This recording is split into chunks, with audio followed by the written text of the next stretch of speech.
Harda bomb blast कांड के बाद प्रशासन अब सख्ती में आ गया है। प्रशासन के द्वारा कड़ा रुख अपनाते हुए जगह जगह पटाखा व्यवसायियों की दुकानों का निरीक्षण किया जा रहा है। वहीं बालाघाट के वारासिवनी क्षेत्र के ग्राम डोंगरिया स्थित विस्फोटक मैगजीन में अनियमितता पाए जाने पर उसे प्रशासन ने सील किया है।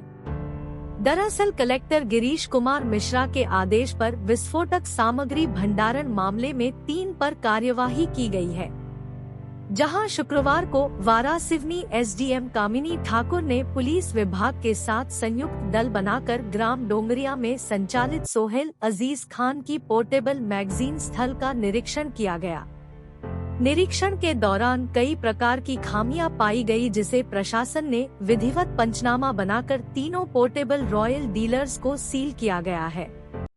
एसडीएम ठाकुर ने बताया कि सोहेल अजीज खान के नाम पर लालबर्रा तहसील के डोंगरिया में 3 विस्फोटक मैगजीन पोर्टेबल एक ही परिसर में संचालित हो रही थी, जिसका मुख्य गेट और आसपास की फेंसिंग क्षतिग्रस्त पाए गए। इसके अलावा मैगनीज परिसर में सीसीटीवी कैमरा स्थापित नहीं था और न ही अग्निशमन यंत्र होने के अलावा आपात स्थिति से निपटने के लिए रेत की बाल्टी एवं पानी की व्यवस्था नहीं थी। साथ ही सबसे महत्वपूर्ण बिंदु यह है कि तीनों मैगजीन से 200 मीटर की दूरी पर रहवासी घर भी है।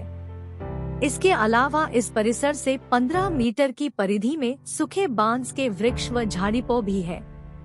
इन सभी कारणों के मद्देनजर विस्फोटक अधिनियम 1884 में उल्लेखित नियमों का उल्लंघन पाए जाने पर तीनों परिसरों को सील किया गया है।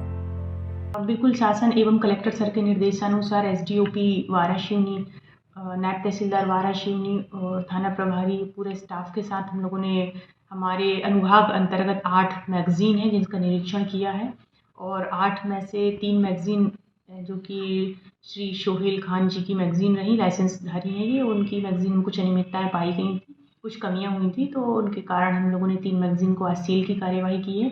बाकी सभी मैगजीन में हम लोग जाके निरीक्षण किया है, नॉर्म्स अनुरूप ही पाए गए हैं। क्या कार्रवाई की गई आज?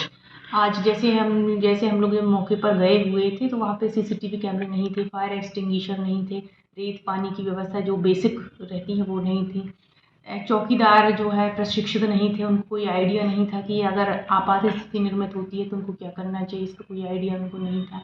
वहीं जो मैगजीन स्टोर उनके द्वारा जो की गई थी, जो बारूद और डेटोनेटर उनके पास थे वो अस्त व्यस्त अवस्था में थे और उनका जो मिसमैनेज पाए गए वो अंदर खोले जाने पर, गिनती करने पर। बाकी उनका जो स्टाफ तो ठीक था, ऑफलाइन ऑनलाइन स्टाफ, बट उनका जो मैनेजमेंट उनको जिस नॉर्म से अनुरूप रखना चाहिए उस अनुरूप उनका नहीं था, तो इन सब अनियमितता को देखते हुए मैगजीन को सील करने की कार्यवाही की गई है।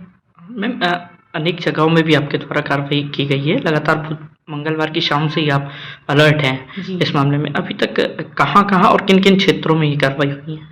अनुभाग वारासिवनी के अंतर्गत जैसे मैं आपको बता चुकी हूँ कि 8 मैगजीन संचालित हैं। सभी मैगजीन में हमारे द्वारा चेक किया गया है और सभी का हमने जो अपने चेक करने के बाद अपना पंचनामा रिपोर्ट प्रतिवेदन है वो कलेक्टर महोदय को पेश किया है। फटाका भंडारण हो या फिर विस्फोट जो बारूद है, विस्फोट बारूद कितनी क्षमताओं में रखने का नियम है और कितनी क्षमता में अभी वहाँ रखा था जब आपने कार्रवाई की? जी, जैसे मैं आपको बता चुकी हूँ कि 8 मैगजीन थी, सभी मैगजीन की क्षमता अलग अलग है और ये क्षमता जो है कंट्रोल जो विस्फोटक अधिनियम कार्यालय यहाँ से कार्यालय से जारी होता है, जॉइंट चीफ कंट्रोलर ऑफिस से जारी होता है और जो कि यह कार्यालय भोपाल है, वहाँ से ही एक्सप्लोजिव्स की मात्रा को रखने का स्टॉक जो निर्धारित उन्होंने चाहा गया वहाँ से ही ये फिक्स होती है।